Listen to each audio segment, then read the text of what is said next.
Imagine esta cena. Um homem caminha por uma rua vazia durante a madrugada. Ele vê uma carteira caída no chão. Ao abrir, encontra dinheiro, documentos, fotos de família. Ninguém o viu pegar. Ninguém saberá se ele devolver ou não. O que ele faz? Agora pare por um momento. O que você faria? Essa pergunta, aparentemente simples, carrega um peso milenar. Ela está no coração de tudo o que chamamos de ética e moral. Em algum ponto da história, a humanidade percebeu que havia algo mais valioso do que a lei escrita, mais exigente do que o medo da punição, o tribunal silencioso da própria consciência. Mas o que nos leva a fazer o bem, mesmo quando o mal parece mais fácil, mais vantajoso, mais tentador? A arte de olhar para dentro. Antes que existissem códigos de conduta ou livros de regras, já existia o dilema humano: como viver de maneira justa em um mundo imperfeito? A resposta não estava nas divindades do Olimpo nem nas paredes dos templos. Ela estava surpreendentemente dentro de nós mesmos. Havia um homem na Atenas antiga que caminhava pelas praças questionando tudo. Ele não trazia respostas, mas perguntas desconcertantes. Não oferecia soluções fáceis, mas desafios que obrigavam cada pessoa a refletir. O que é o bem? O que é a justiça? O que é uma vida digna? Esse homem, que teve coragem de morrer por suas ideias, acreditava que ninguém escolhe fazer o mal sabendo que é o mal. O problema, segundo ele, era a ignorância do que realmente é o bem. Assim, a ética não era um conjunto de mandamentos externos, mas um processo interno de autoconhecimento. Fazer o bem, portanto, não é um comportamento imposto, é o resultado de compreender profundamente o que é viver bem. Ética não é um dogma, é um caminho.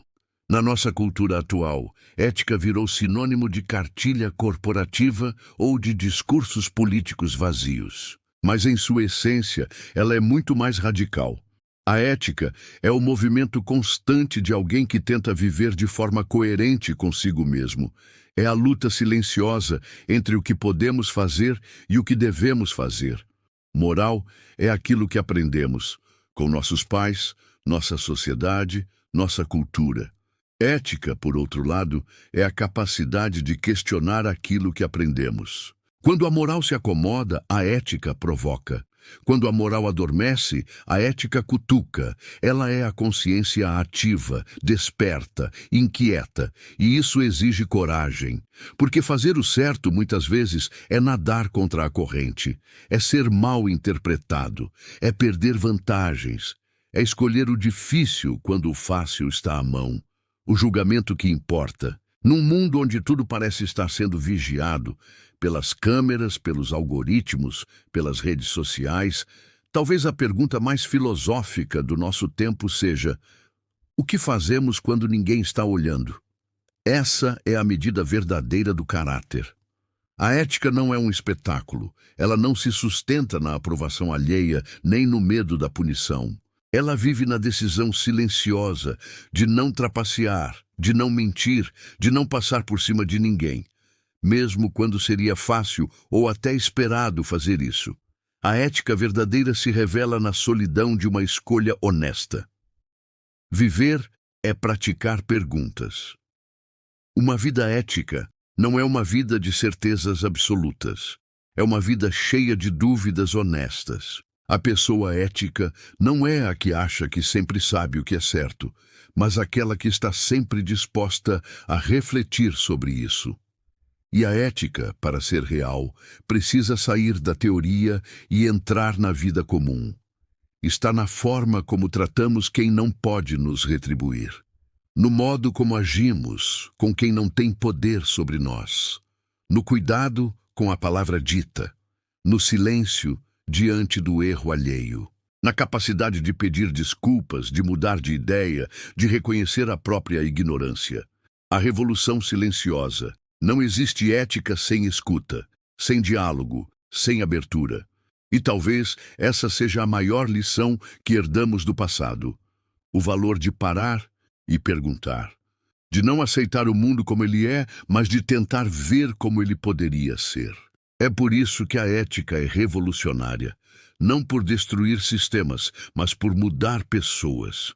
Uma decisão ética pode não transformar o mundo inteiro, mas transforma quem a toma, e isso já é um começo. A coragem de ser íntegro. Integridade é uma palavra bonita, mas também é uma palavra difícil. Ela exige coerência entre o que se pensa, o que se diz e o que se faz. E na maioria das vezes, isso não é simples. A integridade custa. Às vezes custa oportunidades, às vezes custa amizades, às vezes custa tempo, conforto, dinheiro. Mas há algo que ela sempre traz: respeito por si mesmo. E esse respeito é inegociável. Conclusão: o eco da consciência. Voltamos à cena do início.